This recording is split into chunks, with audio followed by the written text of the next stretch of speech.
jo se, han ligger jo faktisk lidt lavere nu, ikke, end Shane Rose gør. Og man kan selvfølgelig sige, at det er lidt mere imponerende. Ja, Shane Rose. Og, ja, 5 stjerner, det er jo også levende dyr. De korte programmer der, de ting kommer bare hurtigt til.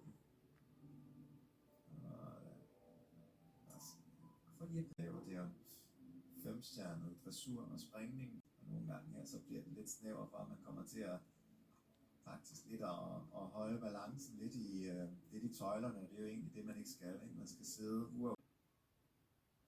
kan jeg se på procentpoengene. Han ligger lige under Krajewski. Ja. Så jeg ikke ryggen over, så kan man også se her i Sjælborg, men i sig er det egentlig et ordentligt program indtil videre. Og alligevel klar til at... Ja.